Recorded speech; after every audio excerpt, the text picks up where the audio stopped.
I bought a running 2004 YFZ 450R for $1,000 and then broke it on my first ride. I'd owned and enjoyed first and second generation Suzuki Z400s, but had just sold my 14 Z400 to buy a 4x4 quad with power steering. Also had a KTM 200XC dirt bike for sale that no one seemed to want. Finally, someone local contacted me offering to trade for their '04 YFZ 450. I did a quick search on Marketplace and the deal sounded fair. Since I couldn't move the bike, I figured I'd trade, ride the 450 for a minute, and then sell it. I was shocked and amazed at how fast the 450 was. Much faster than either of my Z400s. It had a fair amount of mods, which I'm sure included engine work.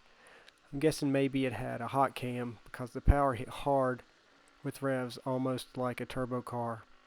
Also, I managed to kill all the spark with a power washer after a really muddy ride, so I took it to a local Yamaha shop.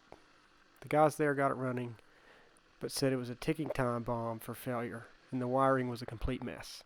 They recommended I get rid of it ASAP. I decided to heed their advice, get rid of it, and find a newer 450 to avoid mechanical issues. Ironically, I ended up trading that four-wheeler for a KX 250F dirt bike, which I later sold. I picked up a 2010 fuel-injected 450X in great shape. The X is supposed to be more woods-friendly. It's exactly what I was planning to use it for. It was very fast and a very fun quad, but was not comfortable to ride. It seemed like the front end found every rock and bump and transferred it to your shoulders, in combination with a downsloped T-shape that forced all of your weight to the handlebars. It was pretty fatiguing to ride unless the terrain was completely smooth. I decided to sell it and try to find a cheaper 450R that wasn't too rough, maybe had a few issues. I started looking daily at Facebook Marketplace and one morning came across a YFZ 450R in Del Barton, West Virginia for $1,000. Yes, running for $1,000, claimed. The seller said it had been sitting for a while, so it needed a battery and the carburetor cleaned. I told him I'd be there that evening to pick it up. I headed straight out of work at 4 p.m. for my 8-hour round-trip drive. I got there in the dark after my GPS got confused in the last mile. Apparently there are no street lots in this part of West Virginia, but using my truck headlights and a battery jumper, the quad fired right up and idled and revved just fine. He threw in a new clutch still in the box, helped me load up, and I was on my way smiling. I got the quad back home after midnight and rolled it into the garage. Next day I gave it a good once-over, and everything seemed to be in order, especially for $1,000. This thing was in stellar shape. And it idled and revved fine, so no need for any carb work. The plastics were faded, but no major cracks, and the tires were good. It needed front wheel bearings and A-arm bushings, new brakes. The chain was pretty loose, but other than that, it was pretty straight. After a new battery, new grips, new bushings and bearings, and a good washing, it was ready for a trail test ride. I took it out to Brushy Mountain Motorsports Park, which is a perfect place for a sport quad. Rode for about 2 hours with a buddy of mine who was on my Polaris Trailblazer 250 for his first ride on an ATV. We had no issues whatsoever and had a great time. It was much more comfortable than the 450X without the T-shaped seat and absorbed the bumps and rocks with no problems. Coming back into the parking lot, I asked him if he was up for one more quick loop.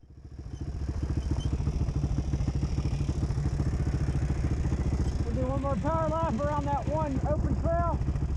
Yeah, sure. Good.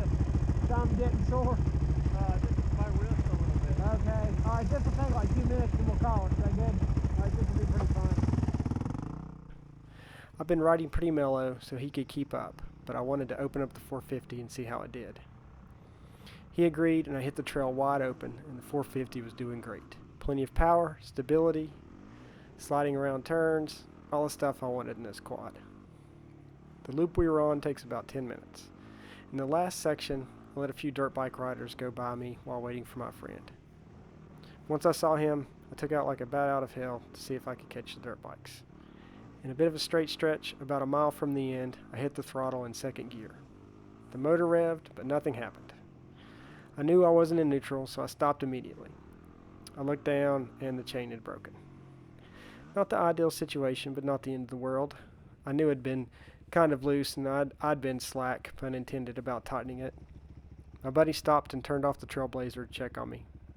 I told him what happened and said we could just ride to the truck to pick up the tow rope and bring it back to get the 450.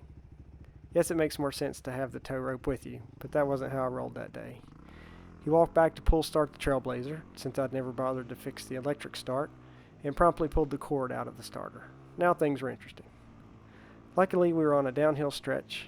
We were both able to coast over a mile and roll all the way to the truck in the parking lot.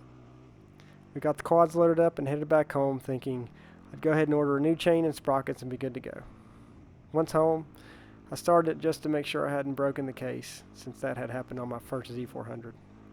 And as you can see from the video, I absolutely did. I tried JB welding it, but the case split goes all the way to where the clutch goes into the engine. It's a bad placement for YFZs and make it impossible to JB weld. I've seen multiple 450s listed for sale with this exact same issue since that happened. Word of the day is case saver. So I got one whole ride out of my $1,000 YFZ before breaking it on the last trip on the trail. Check out my next video, how much does it cost to fully rebuild a YFZ 450, to see what happened next. And it's not quite what you think. Thanks for watching and happy riding.